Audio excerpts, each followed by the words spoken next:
সিরাজগঞ্জ জেলার এনায়েতপুর থানার এনায়েতপুরে ১২০তম বার্ষিকী উপলক্ষে ২ দিনব্যাপী তাফসিরুল কোরআন মাহফিল শুরু হয়েছে। আজকে তাফসিরুল কোরআন মাহফিলের দ্বিতীয় দিনের শেষ পর্ব। তো আজকের প্রধান আকর্ষণ হচ্ছে আজহারি সাহেব। আসলে ফুল নামটা আমি বলতে পারলাম না, শেষে আজহারি আছে। উনি একজন মসজিদের খতিব, মাদ্রাসার ইমাম ও খতিব। উনি অনেক বিজ্ঞ ব্যক্তি। তো এই মসজিদটি অনেক পুরনো, প্রায় ২২০ বছরের পুরনো। এই তাফসির উপলক্ষে মসজিদটিকে খুব সুন্দর করে লাইটিং করে সাজানো হয়েছে, দেখতে পাচ্ছেন অনেক সুন্দর করে। আর এই এলাকায় তাফসির বা কোনো অনুষ্ঠান হওয়া মানেই মেলা লেগে যায়। বিশেষ করে খাবার দাবারের মেলা, কাপড় চোপড়ের মেলা লেগে যায়। এগুলো মিষ্টান্ন জাতীয় খাবার, নতুন নতুন মিষ্টান্ন জাতীয় খাবার তৈরি করেছে। আচার, এটা হচ্ছে চেরি ফলের আচার।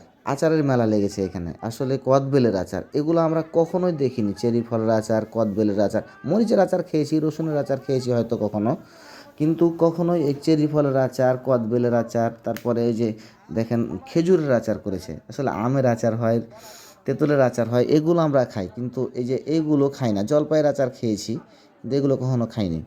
আর মেলা হয়েছে, শুরু হয়েছে মানে মানে কিছু অনুষ্ঠান হচ্ছে, মানে এখন ট্রেন্ডিং এই যে শক্তি পরীক্ষার ট্রেন্ডিং। ছেলেরা কিছু পারুক আর না পারুক, এখানে এসে একটা শক্তি দেখানোর চেষ্টা করবে যে আমার শক্তি কতখানি।